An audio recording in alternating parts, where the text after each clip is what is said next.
어떤 그것에 대해서 생각한다, 어떤 인본주의. 나폴레옹이 프랑스 대혁명을 바라봤을 때 자신이 무슨 생각을 했을까요? 참 많은 생각이 들었을 겁니다. 이 역사의 도도한 흐름이 과연 나에게 어떤 영향을 줄 것인가? 그리고 나는 과연 이 소용돌이 속에서 어떻게 움직여야 될 것인가? 라는 생각을 했었을 겁니다. 여러분들 프랑스 대혁명 한번 생각을 해보세요. 얼마나 아비귀환이었겠습니까? 유럽의 전 세계, 말하자면 18세기 당시만 해도 전 세계의 왕정이지 않은 나라는 없었습니다. 다 왕이었어요. 한국도 왕이었고 일본도 왕이었고 미국도 결국은 영국 왕을 모셨죠. 예, 미국이 독립되기 전까지는 모든 국가가 왕의 치하에서 왕의 통치를 맡고 있을 때 프랑스에서 유독 이 두두시 이야기에 나온 얘기처럼 왕을 단두대에 올려서 목을 치는, 한마디로 얘기하면 감히 상상도 할 수 없는, 일반 국민들은 야 정말 이게 가능한 일이야? 이게 정말 이게 리얼인가? 요즘 말을 하려면 이게 리얼? 라고 싫어하냐? 뭐 이런 식으로 얘기가 되는 거죠. 이게 정말 가능해? 저작거리에서 어저께까지 머리를 조아렸던 귀족들, 그 귀족의 마누라들이 나와서 하나씩 다 목이 날아가는 겁니다. 어저께까지 내가 수발을 들었던 귀족 부인이 오늘은 목이 잘려 나가는 거죠. 이런 것들이 수십 년씩 이루어졌던 거죠. 그게 바로 프랑스였습니다. 그런 어마어마한 역사의 소용돌이에서 결국 실속을 챙겼다 또는 실권을 잡았다, 뭐 이렇게 표현할 수 있겠죠. 나폴레옹이 기회를 잡은 거죠. 저는 이렇게 생각합니다. 제가 이제 본부장이 시대를 말한다 해서 여러분한테 말씀을 드렸지만, 당시만 해도 영국은 승기를 잡기 시작했어요. 18세기가 넘어오면서 전 세계의 식민지로 팽창해 나가면서 국가의 판도를 전 세계 4분의 1로 넓혔습니다.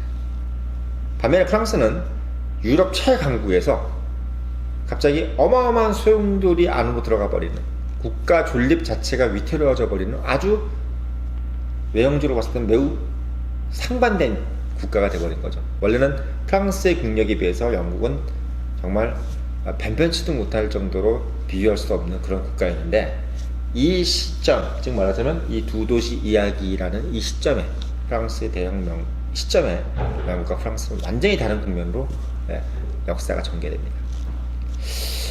하지만 저는 이렇게 생각합니다. 영국이 전 세계를 뻗어나가서 유니언 잭을 펄럭일 때 프랑스는 자기 스스로를 공멸시키면서 자기 국가를 희생시켜 가면서 프랑스란 국가를 한 도마 위에 올려놓고 바로 인류를 위한 희생잔치를 벌였던 거죠. 프랑스라는 제물로 결국 지구상에 있는 우리 인류는 민주주의라는 것을 얻게 되었습니다. 그 결과가 바로 이 삼색기죠. 제가 뭐 프랑스인도 아니고 프랑스를 뭐 옹호할 일은 전혀 없습니다. 어떻게 보면 개인적으로 프랑스가 그렇게 좋지도 않고요. 다만 영국이라는 나라가 대영 제국이라는 것을 만들어서 유니언적으로 휘날릴 때, 와, 이게 정말 위대하다, 이게 정말 성공이구나, 이게 진짜 스케일이야 라고 얘기할 수 있었을지 모르지만, 아수라장이 된 프랑스에서 삼색기를 펄럭이며 유럽에서 민주주의라는 것을 일으키게 만들었던 프랑스 또한 저는 매우 멋있는 역사를 가지고 있다고 생각합니다. 그리고 더 재밌는 것은 그 아수라장이 된 역사에서 삼색기로 펄럭이는 민중들이 일어난 공화정이라는 그 토대 위에서 세계 최강국이 다시 되어버리는, 즉 말하자면 나폴레옹이라는 지도자에 의해서 유럽의 패권을 다시 잡는 그 프랑스의 모습, 저는 그걸 보면서 역사라는 것은 이렇게도 전개될 수 있는 것이구나. 거의 공멸의 위기, 어떻게 보면 왕정에서 공화정이 되면서 전 국민이 분열하고 모든 계층이 걸기에서 국가 자체가 용광로처럼 타오를 때 이렇게 되면 거의 웬만한 국가들은 거의 어떻게 보면 사분 오열 되거나 옆 국가들의 침입에 의해서 결국은 조각조각 깨지는 게 보통인데, 프랑스는 어떻게 된 게 더 강력한 국가가 되어서 인접국인 독일을 치고 옆에 있는 이탈리아를 식민지로 삼고 심지어는 스페인까지 식민지로 삼는, 한마디로 얘기하면 프랑스가 전 유럽을 석권해버리는 이런 결과가 벌어진 거죠. 그래서 제가 말씀드리는 것이, 역사라는 것은 주도하는 자의 것이라는 것이 바로 증명되는 겁니다. 영국이 제가 지난 시간에 말씀드렸던 것처럼 축축한 벽난로를 쳐다보면서 여자들은 밖에 나가서 일을 할 때 남자들은 안에서 술이나 마시고 노름을 할 것이 아니라, 야 우리 이럴 바엔 차라리 바다로 나가서 해적질이라도 하자 라고 했던 그 마음으로 대항해 시대를 열었을 때의 영국과 마찬가지로 프랑스 또한 공화주의, 민주주의라는 그 실험적인 시도, 그 대담함을 통해서 인류에게 또 다른 위대함을 주었던 거죠. 저는 그 부분을 영국과 비추하면 이렇게 생각하고 싶어요. 영국은 철저한 균형 감각에 의한 성찰이죠. 미국은 뭐였죠? 개척 정신에 의한 성취입니다. 프랑스는 뭡니까? 독일도 있었죠. 독일은 뭡니까?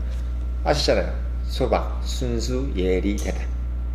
근데 진짜 대담한 것은 바로 프랑스였습니다. 근데 프랑스는 뭐였냐면, 대담은 한데 이 대담인데 이게 뭐냐면 양면성인 거죠. 프랑스의 매력은 이 양면성입니다. 군중으로 일어나서 민중 봉기에 의해서 일어나는 국가인데도 오히려 명품의 제국이 되었고, 그리고 민중 봉기에 일어나는 공화정을 토대로 나폴레옹이라고 하는 황제가 태어난 거죠. 어떻게 보면 검은색에서 태어나서 하얀색 국가가 된 겁니다. 하얀색 국가로 태어나서 검은색 국가가 된 거죠. 대치, 양면성, 이 첨예한 대치 국면, 이게 바로 프랑스죠. 어떻게 보면 매우 불안해 보이기도 하지만 매우 이 대치라는 국면이 주는 그 뭐랄까요? 어떤 겁니까? 바로 그 아찔함이죠. 이 아찔함, 바로 이 아찔함이 다음 시간에 말씀드리겠지만 예술을 만드는 겁니다. 자, 다시 돌아와서 프랑스, 인류에게 국가 자체를 희생해 가면서 우리에게 공화정과 민주주의를 선사한 나라, 그러면서 국가를 사분 오열로 만든 위기에까지 몰아가면서 결국은 세계 최강국, 당시 18세기 유럽의 최강국으로 다시 복귀하는 그 과정, 이게 바로 프랑스 역사의 백미라는 거죠. 그래서 여러분들이 지금 사실 영국은 뭐 대영 제국 막 이러는데 프랑스는 뭐냐 라고 할 때 여러분들 그렇게 얘기하시면 되게 멋없는 얘기입니다. 대영 제국 또한 훌륭하지만 프랑스의 3세기, 인류에게 무한한 가치를 준 것, 지금도 우리는 민주주의를 신봉하고 아직도 우리 모두, 지구상에 있는 모두는 민주주의 밑에서 토대 위에서 살고 싶어 합니다. 그 민주주의를 시작하게 해준 국가가 바로 프랑스인 거죠. 아까도 말씀드렸지만 자유의 여신상은 프랑스가 준 선물이었던 거죠.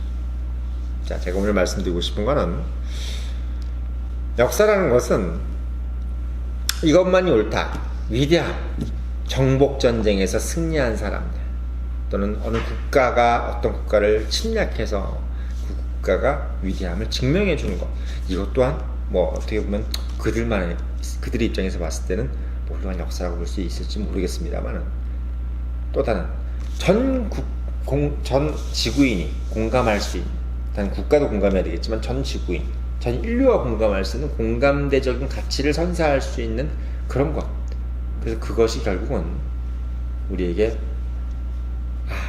이게 결국 인간이구나, 인간이 이런 역사를 가질 수 있구나, 사람이 이런 생각도 할 수 있구나, 이런 것들에 대한 그 감동을 줄 수 있는 거예요.